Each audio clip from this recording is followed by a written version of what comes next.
Suspense.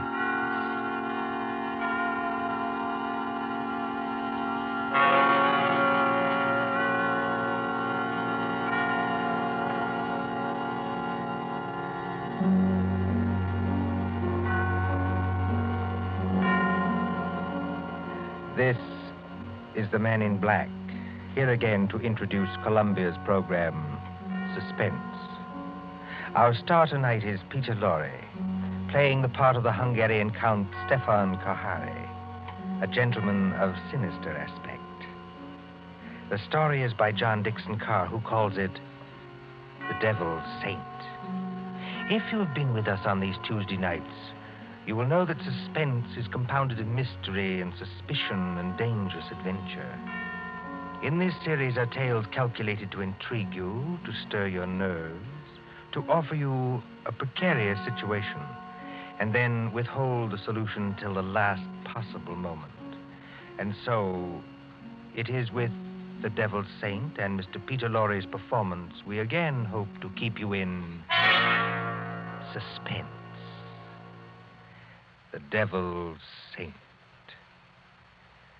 Paris, 15 years ago.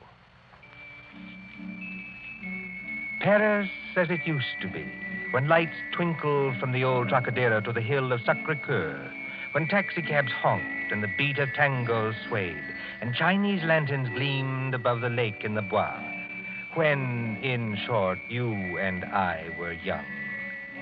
Come then to the President's Ball at the Opera, St. Catherine's Day, 1927. A fancy dress ball at the Opera, filling these marble halls with a multitude of masks and a multitude of dreams. The mosaic decorations are no less bright than the colors that weave here. Harlequins and Columbine, Cleopatra and Musketeers. In the great marble foyer, remember it? They have set out little tables and lines of palms behind which you may sit screened. Look at one such table. A young man wearing the scarlet and gold uniform of an English Guards officer in Wellington's day. A dark-haired young girl in the costume of a bacchante. And as we approach... Ned, don't, please. You mustn't. Well, why not? You really don't mind, do you? No, of course I don't mind, only you mustn't. Oh, Ned. Look here, Alona. We've got to settle this thing. You have enjoyed being here tonight, haven't you? Ned, I've loved it. After being cooped up at my uncle's place in the country, it's like heaven. All right. When I take you back to the hotel, I'm going to face this uncle of yours tonight. No, please don't. I'm going to say that you and I intend to get married, and that's that. I can't marry you, Ned. I've told you that. But why not? Just give me one good reason. Because I can't. My uncle, he would never allow it. Never. And that seems to you a good reason enough? Yes, Ned. This uncle of yours, what's his name? Count Stefan Kahari. He's a Hungarian, I think you said. Yes, so am I. My mother was an American. What's he like, actually? Oh, he's a little eccentric. Oh, please don't misunderstand. He's a great scholar and a historian, only he's a little strange. Ned. What is it? There he is now. Your uncle? Yes, that elegant man in plain evening clothes, with the Order of the Golden Fleece across his chest. Oh, I see him. Oh, he looks as black as a thundercloud. He's throwing those two dressed as devils aside as though they didn't exist. Give me my mask quick before he sees us. No, Alona. Why not? We'd better face this out now. Sit still. Good evening, Ilona. Good evening, Uncle Stefan. Uncle, may I present Edward Whiteford? How do you do, sir? How do you do? Ilona, do you think that costume is quite the thing to wear in public? Why not? Well, an older generation might call it immodest. It looks like... Like what? Nothing. Will you go and get your cloak or your domino or whatever you wore here? Uncle, please don't make me go home so soon. It's hardly 11 o'clock. I was not asking you to go home, my dear. I was merely asking you to put on a wrap. All right, I'll get it. You stay and talk to Ned. I shall be delighted. Will you sit down, sir? Thank you. You seem to have quite a gathering at this table. Oh, yes. Some friends of mine from the embassy. They're upstairs dancing now. Well, look, glasses, and still more glasses.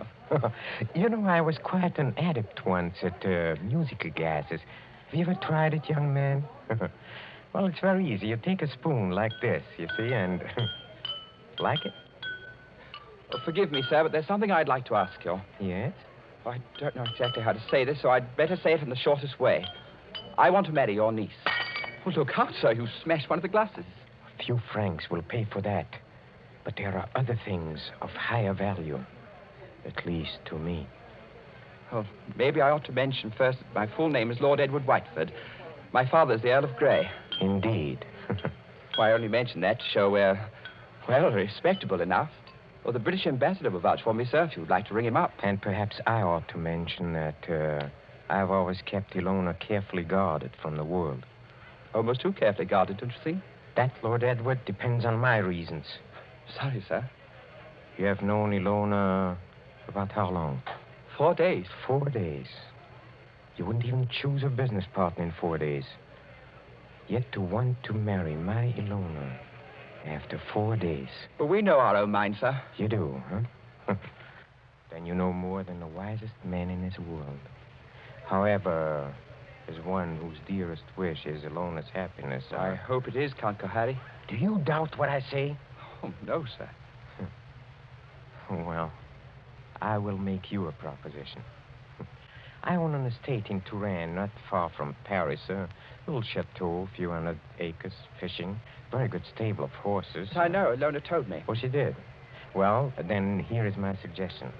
Why not come down and visit us for a week or two? Why, that's very decent of you, sir. Oh, not at all, not at all. And if at the end of that time you're not cured of this infatuation... Oh, it's not an infatuation. I swear it's not. No? Well, if at the end of that time you're not cured permanently of this feeling, you may take Ilona. And with my blessing. That's fair, isn't it? Oh, it's more than fair, Count Kohari. I don't know how to thank you. Oh, well, please, don't even try. And at least I can promise you a very interesting experience. You see, at the Chateau d'Azay, there is one certain bedroom. We call it the tapestry room. Yes? Well, I assure you, it'll be very interesting for you to sleep in that room. Why? Is it haunted or something? Oh, no. No, not haunted. Well, now, if you don't mind, I shall say goodnight, and I hope I can trust you to bring Ilona safely to the hotel. Au revoir. Look over there. What is it, sir? Just look. Streams of our fellow guests pouring down a main staircase. Shapes of nightmare. Shapes of delirium. Insane dead masks. Only the eyes move. Wouldn't we be terrified, perhaps, if he would look behind those gargoyle faces? Oh, no, I don't think so. They're only ordinary people like ourselves. That, sir, is where you make your mistake. Well, I shall expect you for the weekend, and encore une fois, au revoir. Ned. It's all right, Ilona. You can come out from behind those palms. What was he saying? I couldn't hear. Ilona, it couldn't be better. Well, he's a very decent old boy, actually. And he's invited me to the Chateau d'Azay. Did he say anything about the tapestry room? Yes. He invited me to sleep there. And you said? I said I would, naturally. You mustn't do it, Ned. I won't let you do it. Why the devil not? Because everybody who sleeps in that room dies. Dies? Are you serious? Oh, Ned, please don't do it. Oh, nonsense. There are a lot of superstitions about every old house. This isn't a superstition, Ned. It happened once when I was a little girl. A man insisted on sleeping there. They found him dead in the morning. So? How did he die? They don't know. There wasn't a mark on his body. He wasn't shot or stabbed or strangled or poisoned or hurt in any way. He was just dead.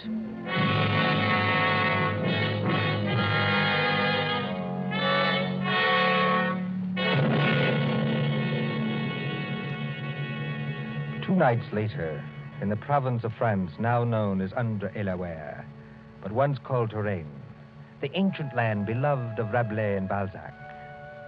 But now, as the wind moans down the valleys, and rain flickers across the apple trees and thunder stirs in those haunted hills, it can bring little comfort to a young man driven in an ancient carriage from the railway station along snake-like roads.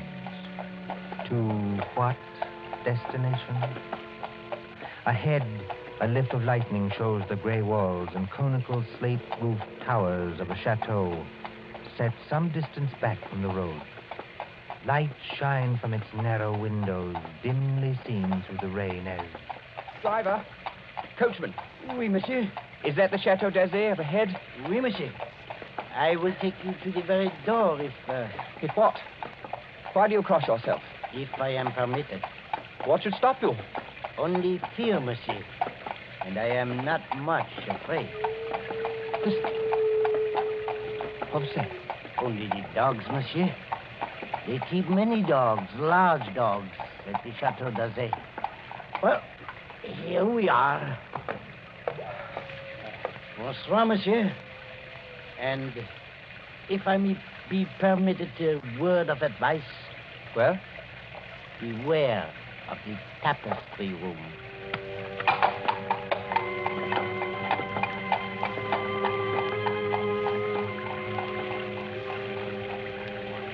there isn't a bell on this door. There might at least be a knocker.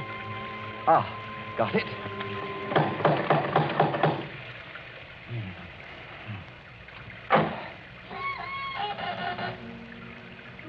Et alors, monsieur? Vous cherchez? Je cherche le Château d'Azay et je... Perhaps it would be better if monsieur spoke English, yes? You are Lord Edward Whiteford. Yes. Monsieur is expected. Please to enter. Monsieur's hat and coat. Thank you. Ned. Hello, Elona. Oh, Un breath pas ma petite, votre uncle. Oh, you'd better not kiss me, Ned. Madame Flay says to look out for my uncle. Madame Flay is our housekeeper. Oh. Well, where's your uncle now? In the drawing room. He's playing the piano. Come along. Elona, is anything wrong? Oh, everything's wrong. 2 of my dogs were in horrible pain this afternoon. Dr. Solomon had to put them out with chloroform. You don't think that... I hope nobody's practicing, that's all. Well, here we are. Oh, nice tiger skins on the floor. I say, who's the little old man with the gray beard sitting over there by the fire? That's Dr. Solomon. Hasn't he funny-looking eyes? He watches and watches and watches. He's an old friend of the family. Shh, come along. Let's get this over with.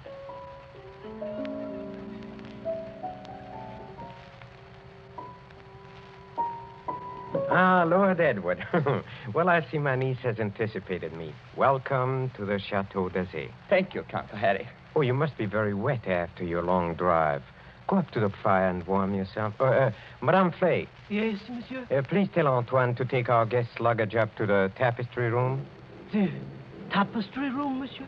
That is what I said, Madame Flay. Yes, monsieur. By an odd coincidence, Lord Edward, Dr. Solomon and I were just discussing the fate of the last person who slept in a tapestry room. This is not good, my friend. This is against my advice. It's against his advice. Here, Dr. Solomon croaking. This is not good, I tell you. It is the wrong season of the moon. The wrong moon. But there is no moon tonight. It's raining cats and dogs. Don't talk about dogs. Nevertheless, it is the wrong season of the moon. I say no more. Cheerful blighter, that doctor. Don't do it, Ned. I won't be responsible if they make you do it. But look here, Count Harry. What did happen to the last bloke who slept in the tapestry You room? mustn't call him a bloke, sir. He was a very saintly gentleman. The Bishop of Tours. That was some time ago when Ilona was only 15 years old, but surely she must remember it. I remember it. The church, said our bishop, has no use for superstitions. Well, he insisted on sleeping there. I made it as comfortable for him as possible, but he was found dead next morning with a crucifix still in his hand. Was it poison? There was no poison, monsieur. No. Here, Dr. Solomon. It's true, Ned. Well, there were just 2 very curious things. You see, in connection with that death, On a mantelpiece, there was found burning a stick of incense. Just ordinary incense, nothing wrong with it.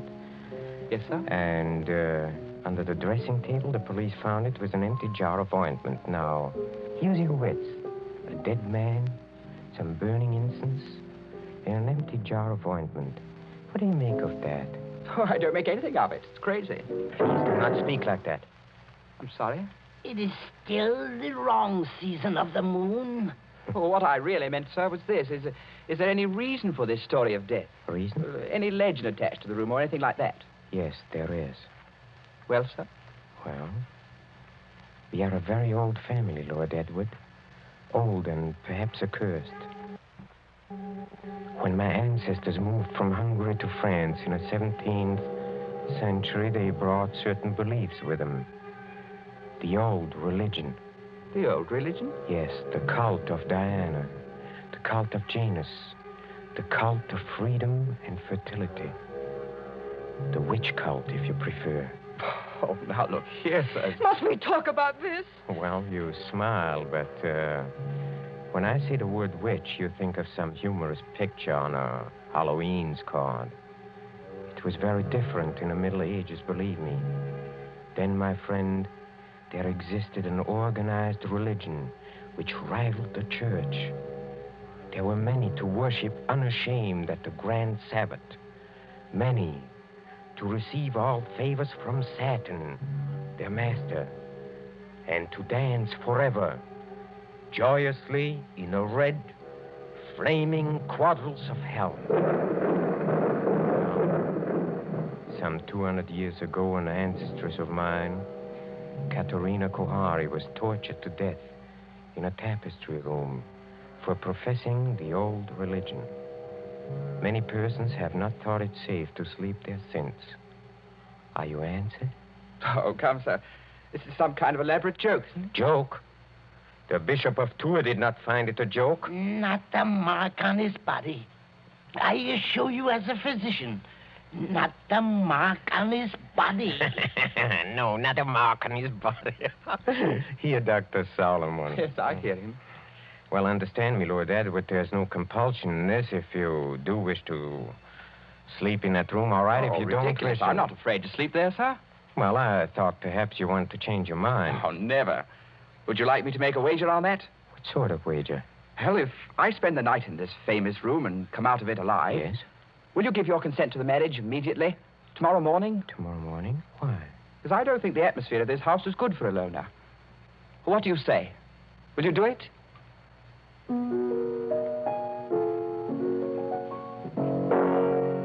Very well, Lord Edward. I accept the terms of your wager. Don't do it, Ned. For the love of heaven, don't do it.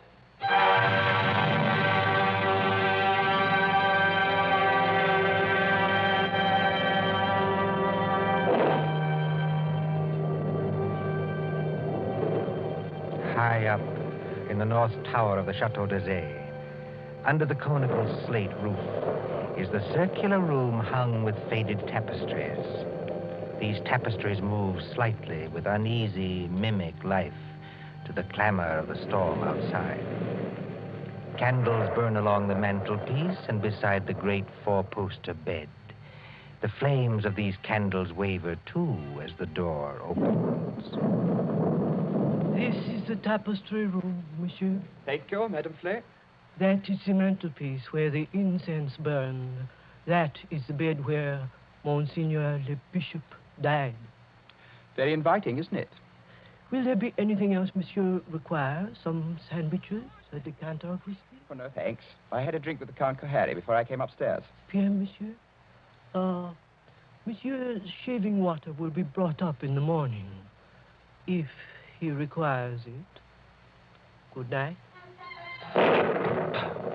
Infernal old Hoppy. Trying to scare a fellow out of his wits just because... Oh, I hope they built a good fire anyway. Didn't realize how cold it was. Temperature must have dropped. What's that? It's me, Ilona. May I come in? No, Ilona. Get out of here. That's not very gallant of you. No, I mean, I don't want you exposed to whatever it is. Ned, listen. Are you going to bed, or are you going to sit up all night? I'm going to sit up all night, naturally. Then let me sit up with you? No. Why not? Well, it may be dangerous. Besides, I promised your uncle I'd go through with this alone. I wish you hadn't had that drink with him. Why? He couldn't have done anything to it. It was you who poured it. Yes, that's true, only... Listen. What is that? It sounds like footsteps. Yes, but where's it coming from? Seems to be right here in the room. It seems to come from all directions. Doesn't it sound like somebody walking between the walls? By George, it is someone walking inside the wall. Get behind that tapestry, Lona. Quick. Hide there.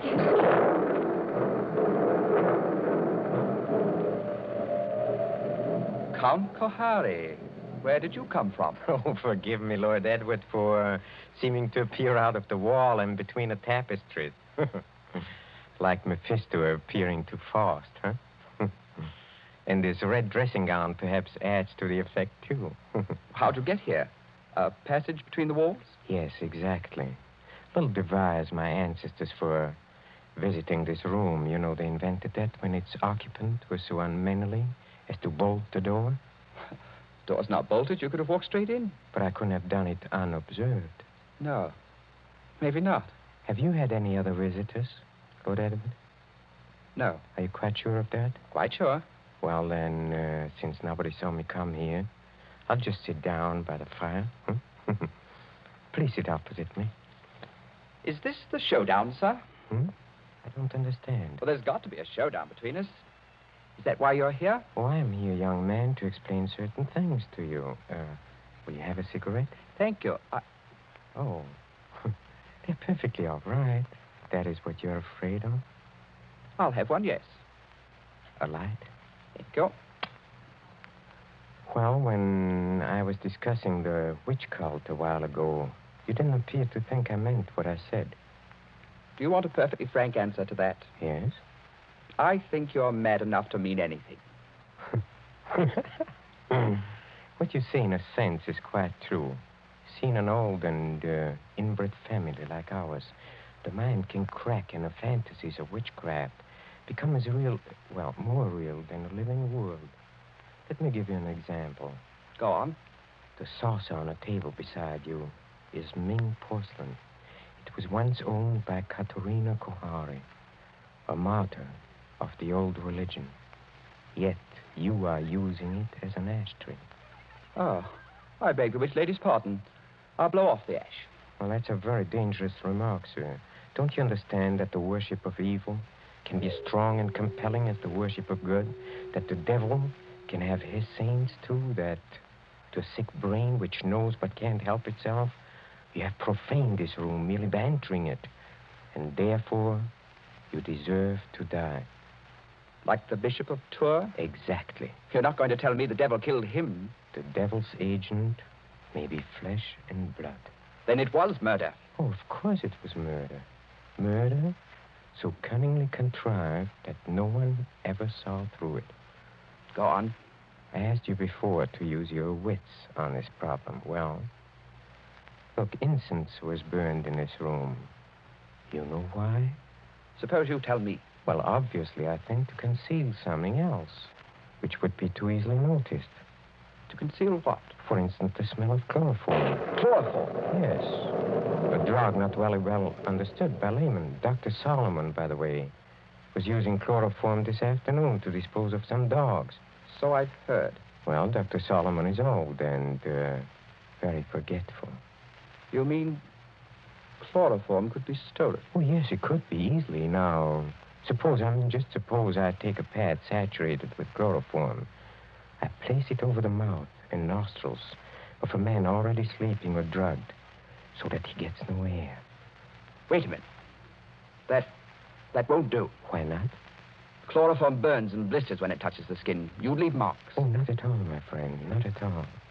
If I first covered the mouth and nostrils with some substance like... Ointment. Yes. Now you're waking up. Hi. Now observe what follows. In a few seconds, unconsciousness. In 2 minutes or 3 minutes, death. Certain death, yes. Oh, but chloroform, you see. It evaporates very quickly. There is no trace in the stomach since nothing has been swallowed. Well, delay your post-mortem for 24 hours. Very easy matter in these country districts, and no trace remains in the blood.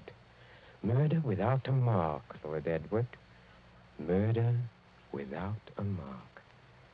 You can't do it, Count Kohani. There's one thing you're forgetting. What is that? I'm not sleeping and I'm not drugged. Oh, yes, you are. How? When?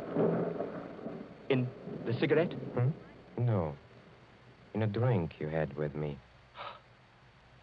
What was it? Morphine. And you've had enough to put 3 men to sleep. Ah. See, that's it. Well, try to get up. I'll do it. I'll do it. You see? You've knocked over the fire irons. You'd have been in a fire yourself if I hadn't caught you. Take your hands off me. Just as you please. If I could reach that bell pull. Well, but you can't. Well, better sit down again. You murdering lunatic. So that's how you killed the Bishop of Tours. And that's how you're going to kill me. Who, I? Well, you don't think I killed the Bishop of Tours? Didn't you? You fool. I'm not trying to kill you. I'm trying to save you. Dr. Solomon. Yes, monsieur. Well, come out. Come in the room. Come out and be my witness. Yes, monsieur. I shall always guard the family honor, even when I guess how men die. This young man evidently thinks I've been talking about myself. Am I, in a popular parlance, insane? Oh, monsieur. Heaven forbid. I have never known a saner man. Have you any notion, Lord Edward, why I brought you to this house? You would never have believed me if I had merely told you. So I had to bring you here to show you. Show me what? What? Look at the tapestries. Come out of there! Behind them. Come out of there! Hey, come out! Ilona! Yes, Ilona. Why do you think I've kept Ilona so well guarded from the world? Why, at a fancy dress ball, for instance, did I object to the costume of a medieval witch? Whose dogs were poisoned so that chloroform should be brought? Who poured the drink drugged with morphine? In the devil's name, what are you trying to tell me? It was Ilona. She's been helplessly, hopelessly insane for more than 10 years.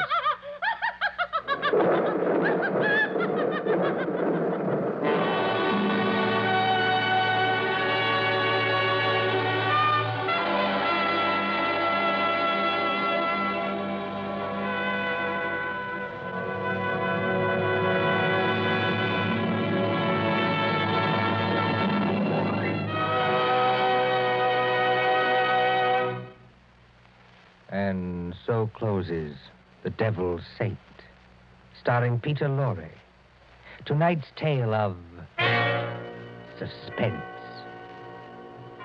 This is your narrator, the man in black, who conveys to you Columbia's invitation to spend this half hour in suspense with us again next Tuesday.